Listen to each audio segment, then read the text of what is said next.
Perception क्या है? आप सोचिए कि 30% लोग कह रही है केंद्र की नाकामी, 25% कह रहे हैं राज्य की, और दोनों की नाकामी मान रहे हैं 20%, यानी ये हो गया 75%। 1/4 लोग मान रहे हैं कि केंद्र और राज्य की नाकामी है।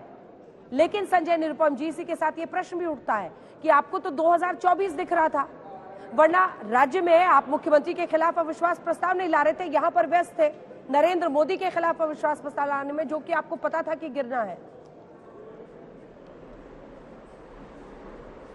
अंजना जी, मैं दोनों विषयों पे बात रखूंगा, जरा विस्तार से थोड़ा मुझे टाइम दीजिएगा। पहला बेरोजगारी का विषय। बेरोजगारी का जो संकट है उसके दो पहलू हैं और सरकार उन दोनों पहलुओं पर ध्यान नहीं दे रही। एक पहलू है कि जो सरकारी उपक्रमों में जो नौकरी मिलती है वो विषय, बड़े पैमाने पर सरकारी उपक्रमों में पदें रिक्त पड़ी हैं। जैसे रेलवे में लगभग 4 लाख के आसपास जगह खाली हैं, वहां पर भर्तियां नहीं हो रही हैं। जो पीएसयूज हैं या तो वो बिक रहे हैं या बंद हो रहे हैं, और बाकी बहुत सारे पीएसयू जो चल रहे हैं वहां पर लाखों पोस्ट खाली है और वहां पर कोई भर्ती नहीं हो रही। फिर भी पूरे देश में जो रोजगार सृजन होता है उसका 3% सरकारी नौकरी का योगदान है। तो ये प्रधानमंत्री मोदी जी अपने तमाम मंत्रालयों के साथ जिस प्रकार से रोजगार मेला आयोजित करते हैं उसमें मुश्किल से, कई बोलते हमने 7,000 तो 70,000 50,000 लोगों को जॉब दिया, वो 3% जॉब के ऊपर उनका सिर्फ फोकस है। बाकी जो दूसरा पक्ष है जो प्राइवेट सेक्टर में जो रोजगार मिलता है, फिर स्मॉल स्केल इंडस्ट्री। एक काउंटर क्वेश्चन है, अगर इंडिया की सरकार आती है, जो आप अभी 3% कह रहे हैं सरकारी नौकरियों की बात, वो आप कहां तक ले जाएंगे? आपका रोड मैप क्या है, आपका प्लान क्या है जिसकी वजह से लोग भरोसा करें? देखिए, कांग्रेस पार्टी ने प्रारंभ से ही ये अपनी आर्थिक नीति जाहिर कर रखी है और उसको लागू भी किया हमने। हम पब्लिक सेक्टर के खिलाफ नहीं है। हम चाहते हैं, नेहरू जी के जमाने से जो हमारी अर्थव्यवस्था का मूल आधार रहा है वो ये रहा है कि पब्लिक सेक्टर यूनिट्स को ज्यादा ज्यादा मजबूती दी जाए, पब्लिक सेक्टर यूनिट का ज्यादा ज्यादा जाल फैलाया जाए। तो जितना जाल फैलाएंगे पब्लिक सेक्टर यूनिट का, उतना ही एश्योर्ड रोजगार हमारे देश के नौजवानों को मिलेगा। ये हमारी भूमिका, और आगे भी ये भूमिका इंडिया की अगर सरकार आती है तो रहेगी और ज्यादा ज्यादा लोगों को रोजगार दिया जाए। दूसरा पक्ष क्या है? Private sector. चूंकि इकोनॉमी बहुत बुरे दौर में है, जो लघु और मध्यम उद्योग हैं, लगभग 20,000 उद्योग ऐसे बंद हो गए कोविड के बाद। उसकी वजह से जो जहां बहुत बड़े पैमाने पर लगभग 30% रोजगार सृजित होता है पूरे देश के रोजगार का, वो सब बंद हो गया। इसलिए वहां पर भी लोगों को रोजगार नहीं मिला। इसलिए आप पटना का दृश्य दिखाते हैं। पटना के दृश्य का सबसे महत्वपूर्ण पहलू है वो ये है कि पहली बार दिखा है कि पूरे देश के लोग बिहार में नौकरी लेने गए। आमतौर पर बिहार के बेरोजगार जो नौजवान होते थे वो नौकरी लेने के लिए पूरे देश में दर दर भटकते थे। पहली बार दिखा है कि देश के अलग अलग राज्यों के लोग पटना गए हैं ट्रेनों से, और वहां पर कोई भर्ती उर्ती में शामिल होने के लिए, नौकरी पाने के लिए। मतलब यह जो बेरोजगारी की समस्या है राष्ट्रव्यापी समस्या है, इतना याद रखिएगा। दूसरी बात जो मणिपुर के संदर्भ में इन्होंने कहा, ये एक बड़ा राजनीतिक किस्म का जवाब दे रहे हैं कि आप अविश्वास प्रस्ताव क्यों नहीं लेके आए राज्य में। साहब, राज्य में आपकी बहुमत है, विश्वास प्रस्ताव लाकर के हम कौन सा डंका बजा देंगे?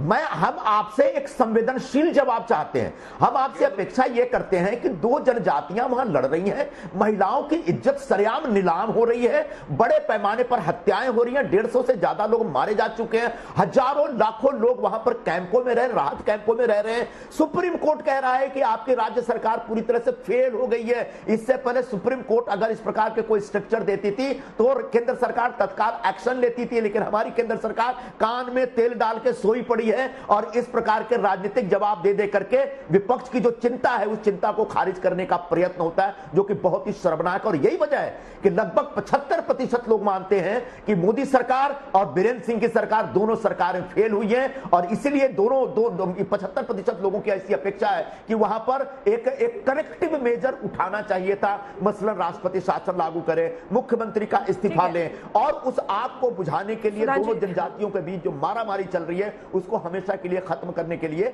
आप कुछ प्रयास करें। महंगाई की दर के संदर्भ में एक और चीज बता दूं आखिर में, अंजना जी, शायद आपके पास अब वक्त नहीं होगा।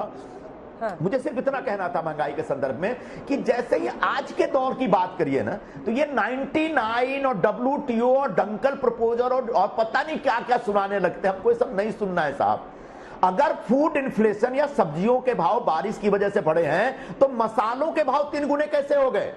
चावल और गेहूं दोनों महंगा हो चुका है। आपकी जीवनावश्यक दवाइयां जो हैं वो लगभग दुगने तिगने भाव पे मार्केट में मिल रही हैं। कपड़े महंगे हो गए, टीवी महंगा हो गया, मोबाइल महंगा हो गया, जूते महंगे हो गए, चप्पल महंगे हो गए। सस्ता क्या है?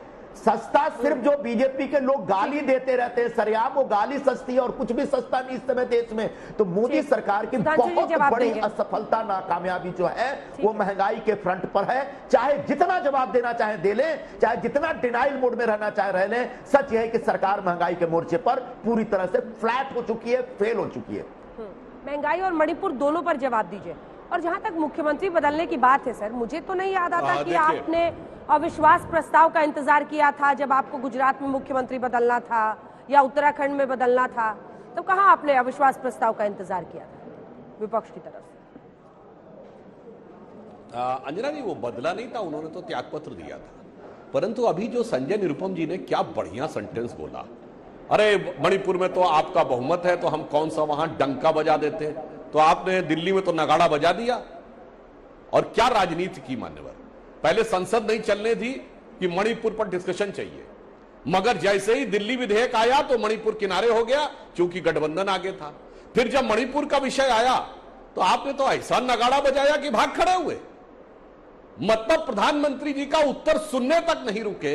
आपको यह अधिकार था, गौरव गोगोई जी ने यह विषय रखा था कि वो प्रधानमंत्री जी के उत्तर के बाद अपनी टिप्पणी रख सकते थे, यह नियम में प्रावधान है, वो भी नहीं किया, वोटिंग में हिस्सा नहीं लिया, भाग खड़े हुए। तो देश की जनता को पता है कि कौन राजनीति कर रहा था, कौन संवेदना कर रहा था।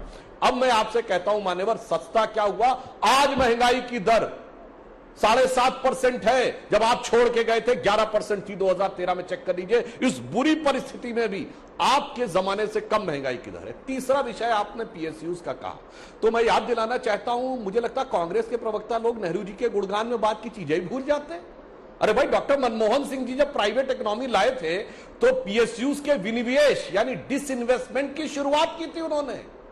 जो पीएसयूज भयंकर घाटे में चल रहे थे उनको बेचने की शुरुआत की। तो आप कहना क्या चाहते हो मेरे भाई? आप ये कहना चाहते हैं डॉक्टर मनमोहन सिंह गलत थे, नरसिम्हा राव की सरकार गलत थी, और जो आप वो नेहरू के जमाने का अल्ट्रा सोशलिस्ट मॉडल कहते हैं वो तो world wide try tested failed हो चुका है। मैं दर्शकों को बताना चाहता हूं, आज हम आज तक चैनल पर बैठे हैं, मैं अपनी बात पूरी कर लूं मान्यवर, इसका जवाब देना चाहूंगा कर लूं। हम लोग आज तक चैनल पर बैठे हैं। हाँ बिल्कुल, आप जब आपका टर्न आए बोलिएगा सर। देखिए, हम आज तक चैनल पर बैठे हैं। अंजना जी, ये बताइए, पीएसयू मॉडल के अनुसार तो सिर्फ दूरदर्शन होता था। जब अकेला दूरदर्शन था तब खबर की गुणवत्ता और दर्शकों तक पहुंचने वाली जानकारी, या जिसे कहेंगे कि मीडिया के मार्केट का विस्तार अधिक था या आज ज्यादा है? दर्शकों के ऊपर छोड़ता हूं, बताइए। अब बताइए, जब केवल बीएसएनएल था तब विस्तार ज्यादा था, टेलीफोन था, या आज विस्तार ज्यादा है?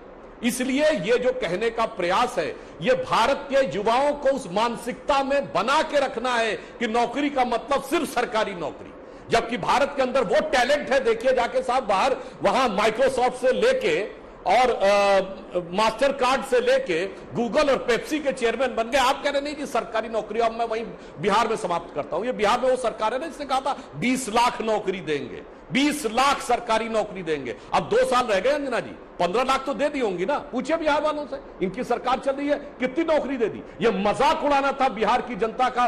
बिहार की अर्थव्यवस्था के साइज में आप 20 लाख सरकारी नौकरी दे ही नहीं सकते, इतनी आर्थिक व्यवस्था हो ही नहीं सकती।